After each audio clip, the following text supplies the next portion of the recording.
Hello friends, welcome to online study bytes. मैं हूं प्रतीक्षा और एससीईआरटी ज्योग्राफी को आगे बढ़ाते हुए चैप्टर 11 आज पढ़ेंगे। तो जल्दी से वीडियो को लाइक ज़रूर कर दें। और हम पढ़ रहे हैं हमारा प्रदेश उत्तर प्रदेश के बारे में।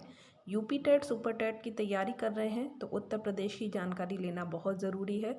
और काफ़ी सारे क्वेश्चन आपको उत्तर प्रदेश से संबंधित आपको एग्ज़ाम में देखने को मिलते हैं। तो ये हमारा प्रदेश के इम्पॉर्टेंट फैक्ट्स हैं जिनके बारे में हम आज के चैप्टर में जानेंगे। कक्षा 6 की ये एससीईआरटी की बुक है जो कि यूपी के गवर्नमेंट स्कूल में पढ़ाई जाती है। तो चलिए स्टार्ट करते हैं और चैप्टर 11 के इम्पॉर्टेंट पॉइंट्स देख लेते हैं। अब आप अनअकैडमी प्लस ज्वाइन करके ऐसे फीचर्स पाते हैं जो आपको घर बैठे आपके एग्ज़ाम की पूरी तैयारी करवाते हैं। इसके अलावा आप मेरी फ्री लाइव क्लास ज्वाइन कर सकते हैं। डेली फ्री लाइव क्लास होती हैं तो आप इनको ज्वाइन करके अपने एग्ज़ाम की तैयारी ज़रूर करें। बस आपको अनलॉक कोड में प्रतीक्षा टेट लिखना है और आपको डिटेल जो है डिस्क्रिप्शन में मिल जाएगा। डिस्क्रिप्शन में जाके लिंक पर क्लिक कीजिए और नोटिफाई मी पर सेलेक्ट करके अपने आप को एनरोल करवाइए। अनलॉक कोड आपसे पूछा जाता है जैसे कि क्लास फ्री हो जाए तो प्रतीक्षा टेट लिखना बिल्कुल भी न भूलें।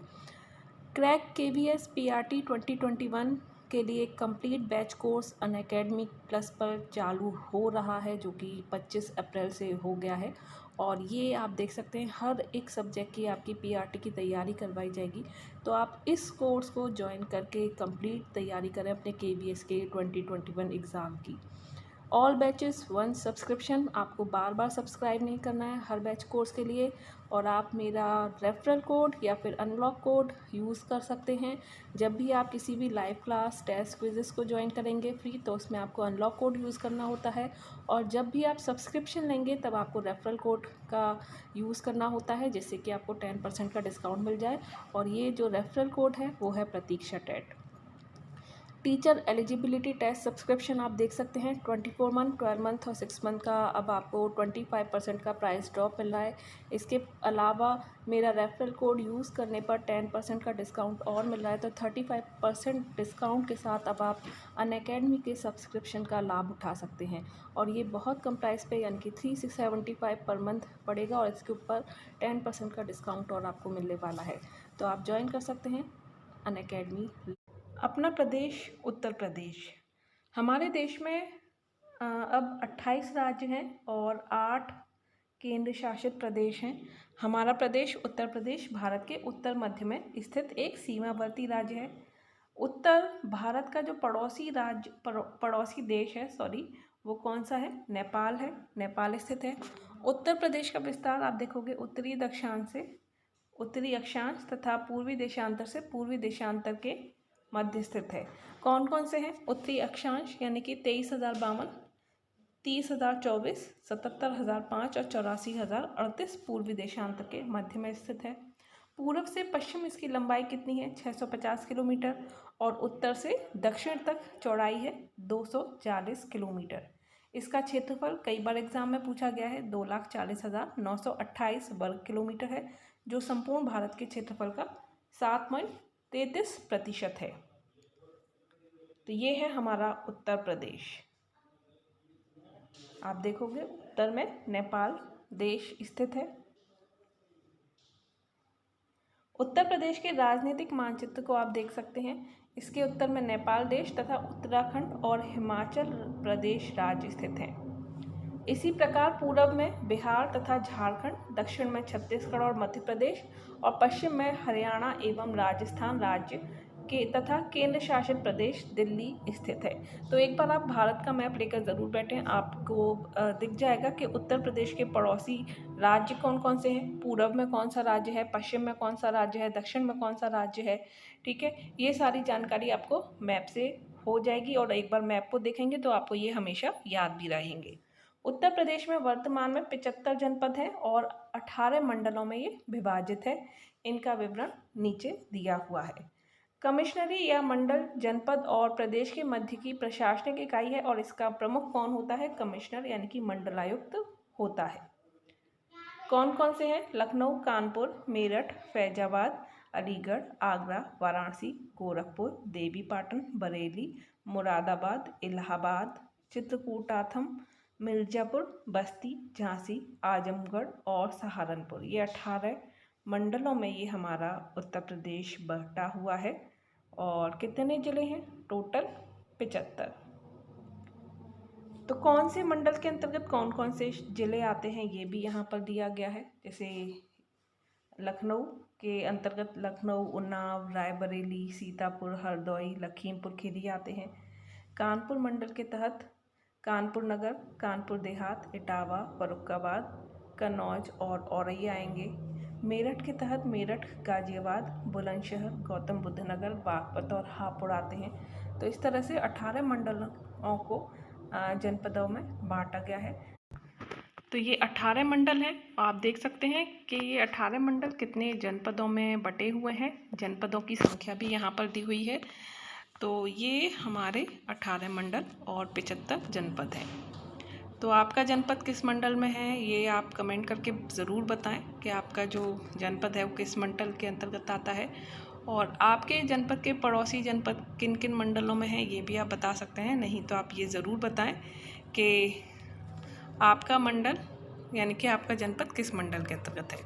उत्तर प्रदेश के प्राकृतिक विभाग यानी कि प्राकृतिक और भौतिक संरचना के अनुसार उत्तर प्रदेश को 3 भौतिक विभागों में बांटा गया है।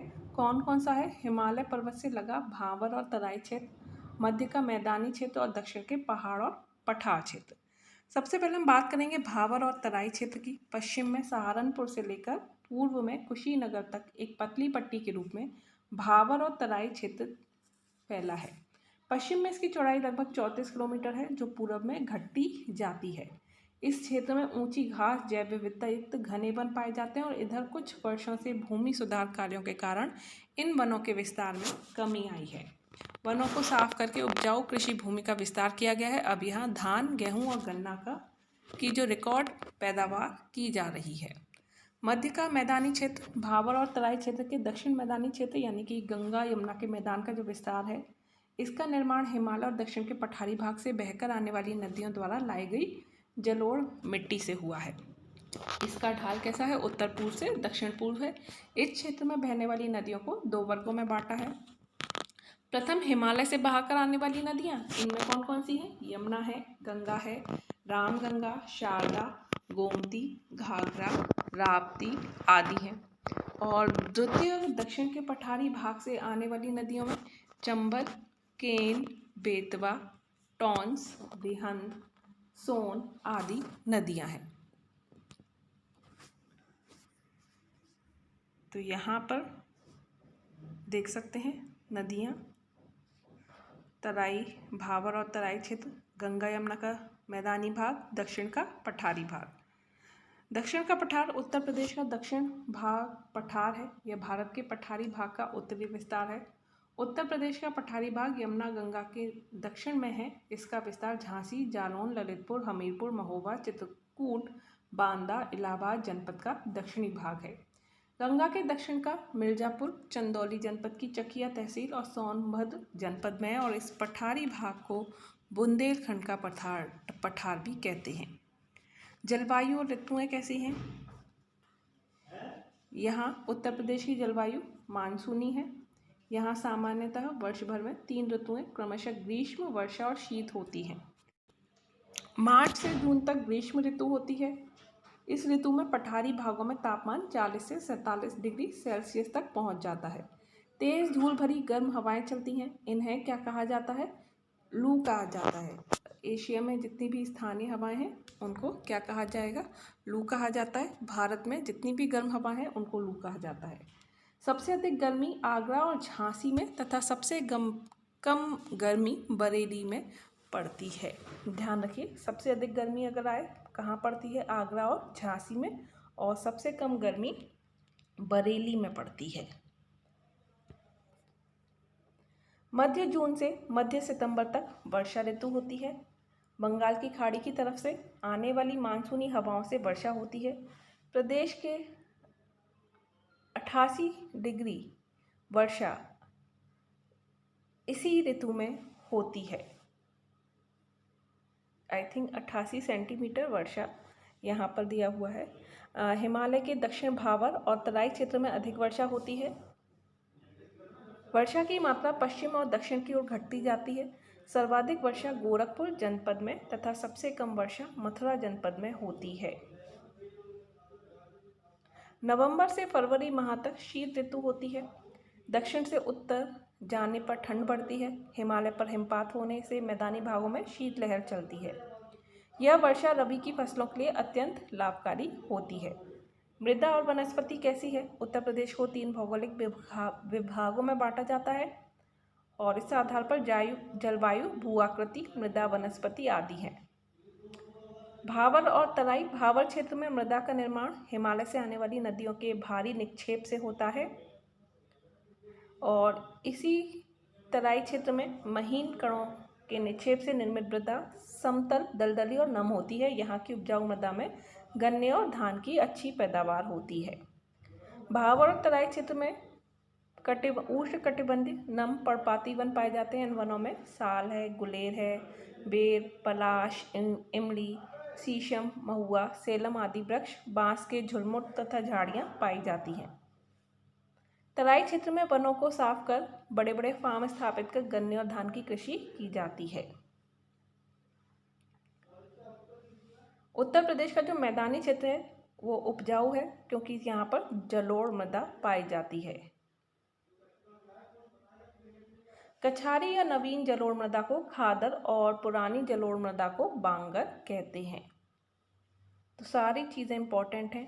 प्रदेश के मैदानी क्षेत्र में उष्णकटिबंधीय शुष्क पर्णपाती वन पाए जाते हैं। इन वनों में साल, पलाश, बेल, नीम, आम, महुआ, शीशम आदि वृक्ष मिलते हैं। दक्षिण का पठारी भाग क्या है? प्रदेश के इस भाग की मृदा को पठारी भाग की मृदा कहते हैं। यहाँ मुख्य रूप से लाल मिट्टी, हल्के लाल रंग की बलुई, दोमट, परवा मिट्टी, राकर, भौर और काली मृदा के समान चिकनी मार मिट्टी पाई जाती है। इस क्षेत्र में अकेसिया, कंचा, फुलई, थोर, नीम आदि वृक्ष और कटीली झाड़ियाँ पाई जाती हैं। यहाँ सरसों, मटर, चना, अरहर, सोयाबीन आदि फसलें पैदा की जाती हैं। वन्य जीव की बात करें उत्तर प्रदेश में तो वनों के अनुसार वन्य जीव भी पाए जाते हैं। हाथी, बाघ, बारहसिंगा आदि और चिड़ियाँ जो रंग बिरंगी कबूतर, मयूर, तोता, जलमुर्गी, बतख आदि पाए जाते हैं। उत्तर प्रदेश में राष्ट्रीय उद्यान दुधवा, लखीमपुर खीरी और पीलीभीत जिलों में 490 वर्ग किलोमीटर वन क्षेत्र में फैला हुआ है। इसके अलावा राज्य प्राणी उद्यान, राष्ट्रीय उद्यान, टाइगर रिजर्व, राज्य वन्यजीव विहार तथा राज्य पक्षी विहार संरक्षित किया गया है। उत्तर प्रदेश में लुप्त प्रजातियों को संरक्षण के लिए अनेक कार्यक्रम चलाए जा रहे हैं जैसे कछुआ, घड़ियाल, टाइगर, एलिफेंट तथा सारस पक्षी आदि। तो उत्तर प्रदेश क्षेत्रफल की दृष्टि से भारत में किस स्थान पर आता है? कितने मंडल हैं? सर्वाधिक वर्षा किस भाग में होती है?